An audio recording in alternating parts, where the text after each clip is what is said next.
Everyday এলিগেন্সে সবাইকে স্বাগত আরও একটি নতুন ভিডিওতে। আজ আমি আপনাদেরকে সাধারণভাবে তৈরি কিন্তু স্বাদে অসাধারণ এমন একটি পাস্তা রেসিপি তৈরি করে দেখাবো। আমি এখানে নিয়ে নিয়েছি ড্রাইড পাস্তা।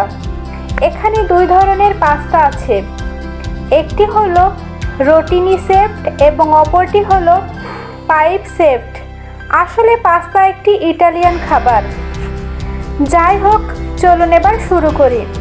কিন্তু তার আগে যারা এই চ্যানেলে নতুন তারা চ্যানেলটিকে সাবস্ক্রাইব করে পাশে থাকা বেল আইকনটি অন করে রাখুন। রেসিপিটি তৈরি করার জন্য গ্যাস অন করে কড়াই বসিয়ে জল দিয়ে দিলাম। জল ভালোভাবে ফুটতে শুরু হলে এর মধ্যে পাস্তাগুলি দিয়ে দিচ্ছি সেদ্ধ করে নেওয়ার জন্য।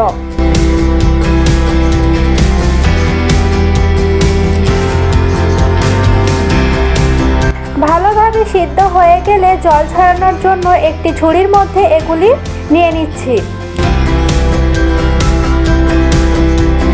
এবং ঠান্ডা জল দিয়ে আরেকবার ধুয়ে নিচ্ছি।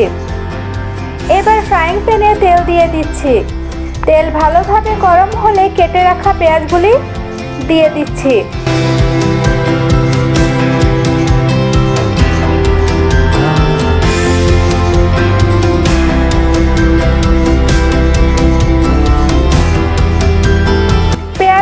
বেশ একটু লাল রং ধরলে দিয়ে দিচ্ছি কেটে রাখা টমেটো ও লঙ্কা।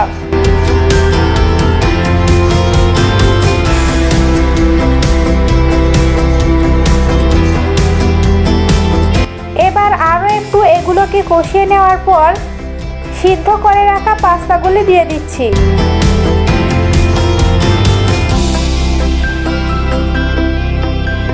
পাস্তাগুলো দেওয়ার পর খুব ভালো করে নেড়েচেড়ে মিশিয়ে নিতে হবে।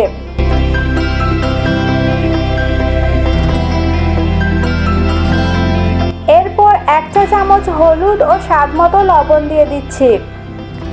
এবার এগুলোকে খুব ভালো করে নেড়েচেড়ে কিছুক্ষণ রান্না করতে হবে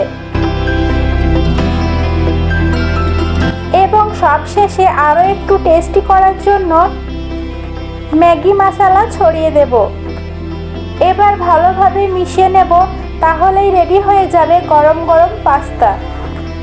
ম্যাগি মশলা অবশ্য আপনাদের চয়েস, চাইলে নাও দিতে পারেন। আবার টমেটো সস ও সয়া সসও ব্যবহার করতে পারেন। দোকানের পাস্তা থেকে এটা অনেক স্বাস্থ্যকর।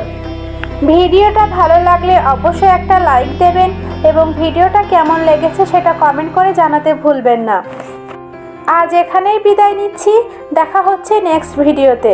সবাই সুস্থ থাকুন, ভালো থাকুন। ধন্যবাদ।